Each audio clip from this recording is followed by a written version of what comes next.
Assalamualaikum warahmatullahi wabarakatuh. Kromatografi gas oleh kelompok 6. Berikut anggota kelompok 6.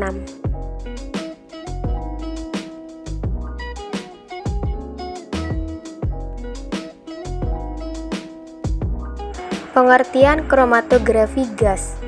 Kromatografi itu merupakan istilah umum yang sering digunakan untuk bermacam-macam teknik pemisahan.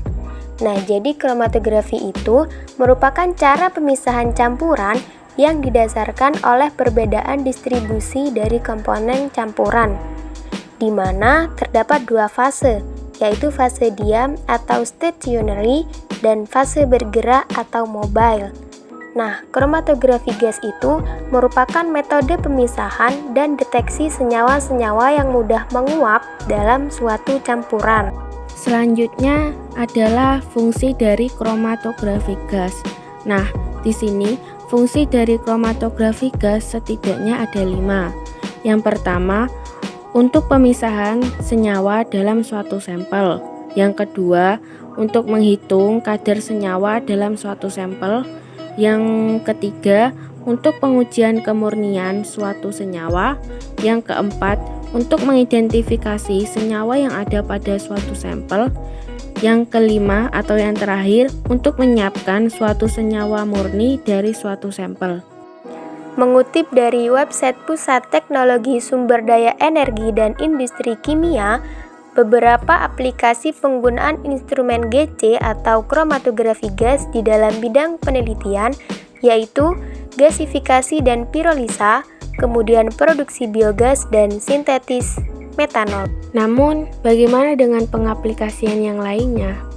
Mungkin pertanyaan itu muncul di benak kalian. Jadi gini, di dalam beberapa bidang, pengaplikasian kromatografi gas juga sangat banyak, seperti 1. Pada polusi udara. Kromatografi gas merupakan alat yang penting karena adanya daya pemisahan yang digabungkan dengan adanya daya sensitivitas dan pemilihan detektor GCL menjadi alat yang ideal untuk menentukan banyak senyawa yang terdapat di dalam udara yang kotor.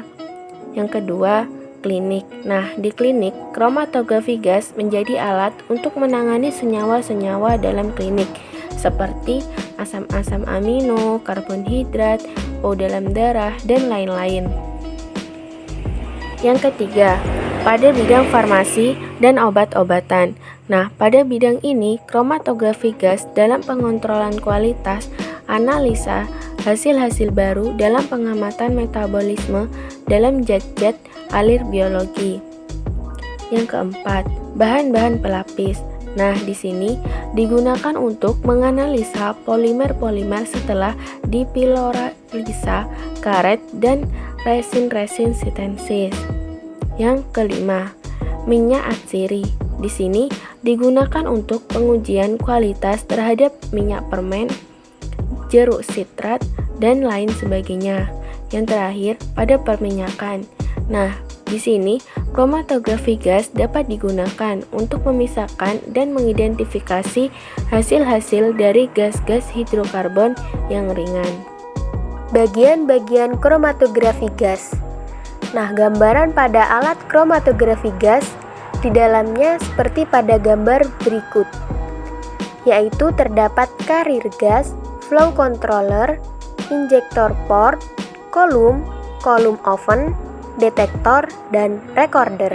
Bagian-bagian kromatografi gas. Setidaknya terdapat 7 bagian di dalam kromatografi gas. Yang pertama, carrier gas supply. Nah, bagian ini berfungsi sebagai penyuplai gas pembawa atau fasa gerak dalam kromatografi gas. Yang kedua, controller atau regulator. Ini merupakan alat dalam mengatur tekanan. Yang keempat, injection port. Bagian ini merupakan bagian injektor. Ini merupakan tempat untuk memasukkan analit atau sampel yang akan dianalisis. Cairan analit dimasukkan dengan menggunakan syringe dengan jumlah volume tertentu. Yang keempat, oven. Oven ini berfungsi untuk memanaskan analit sehingga analit berubah fasa menjadi fasa gas. Suhu dalam oven ini bisa diatur maupun diprogram sesuai dengan metode yang akan digunakan di dalam proses identifikasinya. Capillary column, yang merupakan jalan tempat analit melewati oven. Nah, kolom ini ada yang panjangnya 1 meter, bahkan dapat mencapai 30 meter. Kemudian detektor yang berfungsi sebagai pendeteksi komponen-komponen zat yang sudah berhasil dipisahkan. Namun, detektor yang biasa digunakan yaitu FID. Nah, detektor ini akan mendeteksi berdasarkan ion-ion yang terbentuk dari analit dengan memanfaatkan nyala dari gas H2 dan gas O2. Kemudian recorder yang berfungsi sebagai pencatat hasil pendeteksian yang terjadi dalam detektor. Jadi hasil akhirnya terangkum pada recorder. Yang terakhir, mekanisme kerja dari kromatografi gas. Jadi, gas dalam silinder baja bertekanan tinggi dialirkan melalui kolom yang berisi fasa diam. Cuplikan berupa campuran yang akan dipisahkan biasanya membentuk larutan, disuntikkan ke dalam aliran gas tersebut. Kemudian, cuplikan dibawa oleh gas pembawa ke dalam kolom dan di dalam kolom terjadi proses pemisahan. Komponen-komponen campuran yang telah terpisahkan satu persatu mulai meninggalkan kolom. Suatu detektor diletakkan di ujung kolom untuk mendeteksi jenis-jenis jumlah tiap komponen campuran. Jadi, hasil pendeteksian selanjutnya direkam oleh recorder dan dinamakan kromatogram yang terdiri dari beberapa pea. Nah, jumlah pea yang dihasilkan menunjukkan jumlah komponen senyawa yang terdapat di dalam campuran. Jadi, bila suatu kromatogram terdiri dari 5 pea, maka terdapat 5 senyawa atau 5 komponen dalam campuran tersebut. Sedangkan luas pea bergantung pada kuantitas suatu komponen di dalam campuran. Sekian dari kelompok kami, kurang lebihnya mohon maaf. Sampai jumpa kembali. Wassalamualaikum warahmatullahi wabarakatuh.